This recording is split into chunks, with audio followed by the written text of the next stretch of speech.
Hello and welcome back, ladies and gentlemen, to another Historical Humans Reacts. And today we are talking about ancient swords that most And definitely aren't haunted or cursed. it's a sword. It's a cool sword. Yes. So there's a extremely well preserved bronze sword in Germany. It was found in the area around Nordlingen, Bavaria, Germany, and Bavaria. that is a mouthful. Yeah, it's It Bavaria. Yeah, it says it comes from what about I said. 13. So it's supposed to come out from about 1300 BCE, part of the Urnfield culture. Yeah. And it also mentioned that it's pretty rare to find burial mounds out here in this part of Bavaria.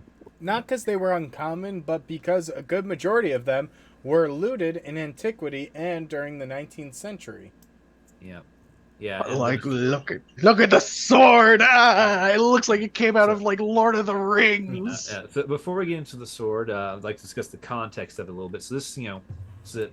Dates to at least about 1,000 BCE, and it was found in a deposit of grave goods and other weaponry, in what appears to be almost like a familial grave, as the remains of a man, a woman, and a child were all found with it, or rather, it was found with them, uh, depending on how you want to look at it.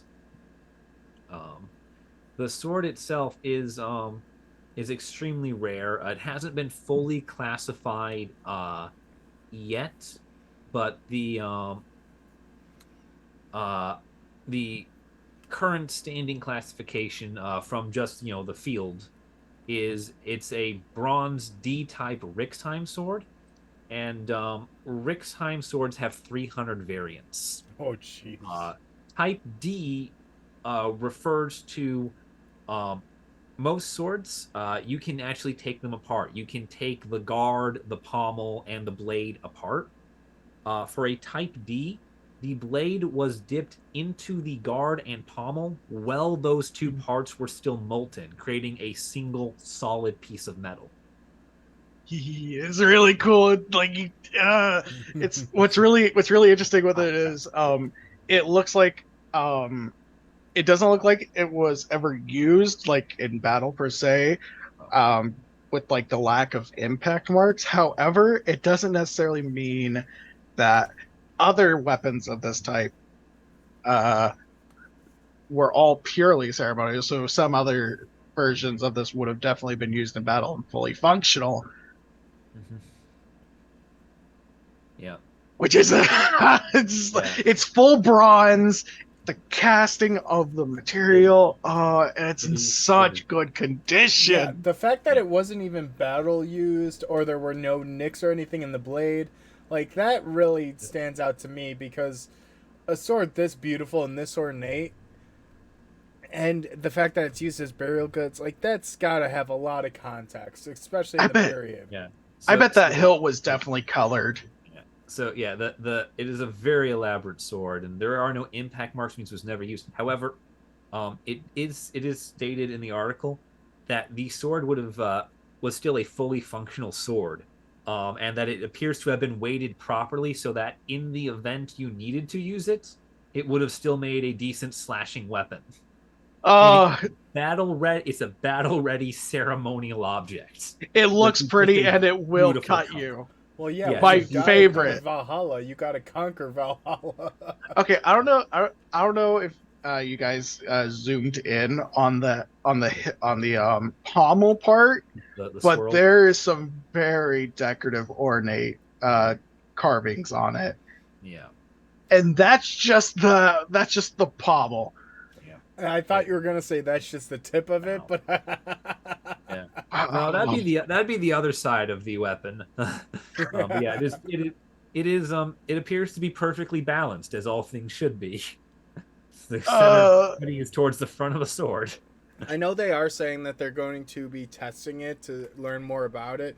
When you test an object like this, you can look for chemical composition and you could see what kind of bronze alloy it really is, what the composition within it is. You can also potentially try and figure out where it was smelted if you have that data. If it's Germany, there should.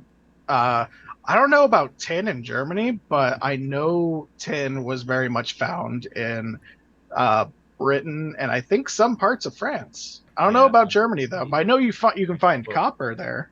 Well, with Germany, the article does make a little brief note on this. Most of the smelting sites for bronze were in northern Germany and Denmark. There is one in southern Germany, and I believe that would be closer to Bavaria. Would be more towards southern Germany than say towards Denmark. However, my internal knowledge of Germany is a little lacking. Yeah, for Germany doesn't really get the spotlight during the Bronze Age. It's usually Mediterranean, which makes this even cooler. Yeah, well, seriously, it makes it cooler because it's in this information gap, and just the information surrounding this alone can tell us a lot of information. I mean, the ornate design, the rare materials, the fact it was a burial good.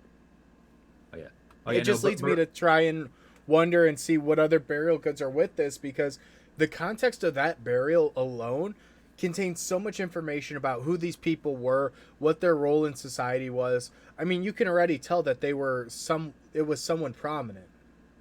Yeah. Oh yeah, definitely. And I've found it. I found it on a map. Uh, um, not the town specifically, but Bavaria is southern Germany. It's where both Munich and Nuremberg are located. Closer to the Alps, yeah. It actually forms uh, Germany's border with Austria. So yeah. It's just So yeah. cool. And then Aaron's just geeking out over the sword, over the blade. Oh, Aaron is far too in love with the sword. Buy it dinner first.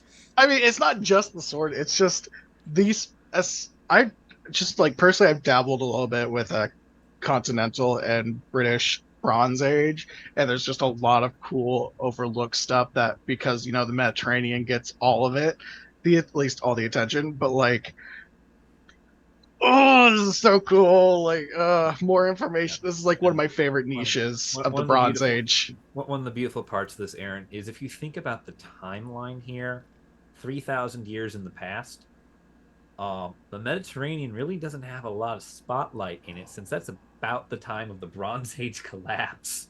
That's true, yeah. So if there's a functioning Bronze Age for Europe, it would be in Northern and Central Europe. Ooh. That's true, yeah. For this time period, this would be where culture exists. But I think we've talked about this enough for now. So with that, we should probably be saying goodbye to all you wonderful people out there, and we'll see you next time.